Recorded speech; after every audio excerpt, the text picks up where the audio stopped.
Okie dokie. Today we're going to be looking at Maxwell's equations.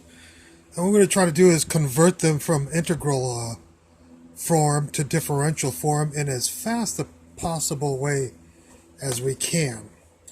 So let's take a quick look at Gauss's law here. We have the closed surface integral of the electric field dotted with dA, the area element, is equal to the integral of the charge density times the volume integral of the charge density divided by epsilon naught. What we're going to do is apply a differential volume operator to both sides of Gauss's law. And if we do that, dA over dV will give you a linear differential, or basically dx, dy, dz. So dA or dV turns into del dot, because this again is a closed surface integral.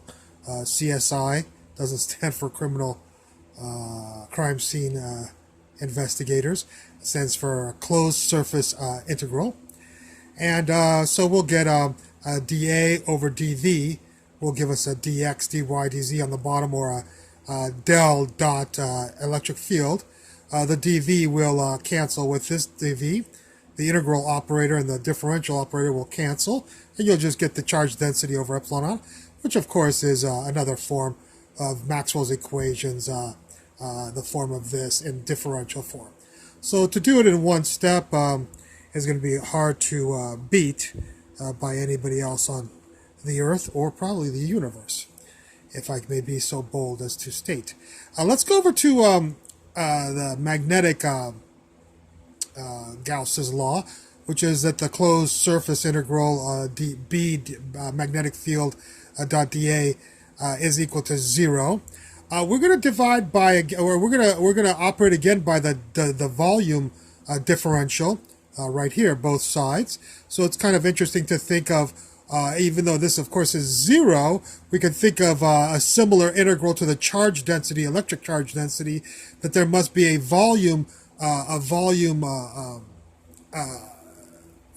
magnetic charge density volume integral over here, because we will be dividing by dV over here, which of course would equal 0 anyways. So we apply the dV to both sides, and again dA over dV, and there's a closed surface integral, again CSI. So a closed surface integral of here will again dA over dV will give you a dx on the bottom, so dx dy dz, or a del dot b, and that equals of course 0 over here. Okie dokie. Again, one step to get from integral form of Maxwell's equations to differential form.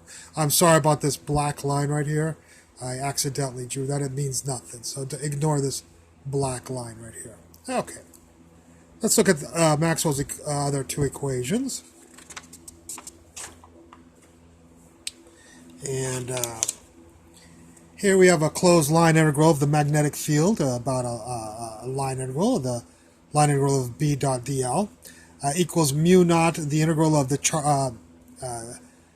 current density J dotted with dA, plus epsilon naught, derivative of electric field times area over with respect to time. And this time we won't be doing a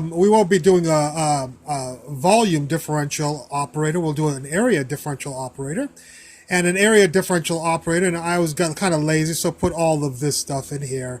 So we're going to operate dDA times this, and dL over dA is again going to give us some, and by the way, I said this before, this is a closed line integral, not a closed surface integral, CLI, if you will, CLI. And if we operate a dDA times this, we'll get dL over dA, which again will be a differential, or dx on the bottom. But this time, because it's a closed line integral, we'll have del cross, and unlike the other ones, which were closed surface integrals that we did before, those were del dot.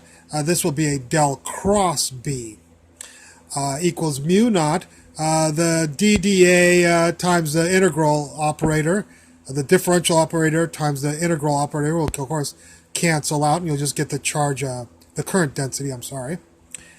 And then over here, dDA times this element over here, the dAs will cancel, and you'll just get the partial of the electric field with respect to time. So again, we were able to take a integral form of Maxwell's equation and in one step change it to differential a differential form of Maxwell's equations using very abysmal mathematics, which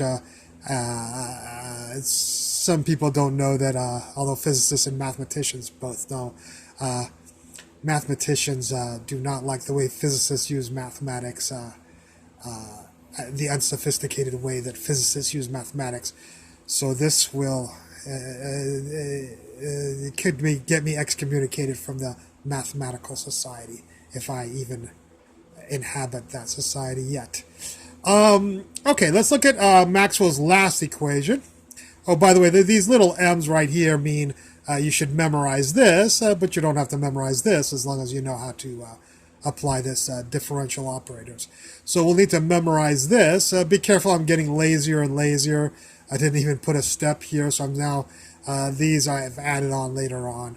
So, but this is Maxwell's integral form equation. And we're going to operate the area element again, area differential operator. So again, dl over dA will give you a dx on the bottom, dy dz. This is a closed line integral again. It is not a closed surface integral, so because of that, a closed line integral will turn into del cross, and that is one thing that we'll have to memorize. So dl over dA will give you a 1 over d dx, which is del cross E. And if you operate this on here just the same way as it happened over here, the dAs will cancel, and we'll get a negative partial of magnetic field with respect to time derivative. Okay? Again, one step. So it's going to be pretty tough to convert Maxwell's equations quite so expeditiously. Okay, well, I hope you enjoyed this lecture, and I look forward to any comments at the bottom. Thank you for watching.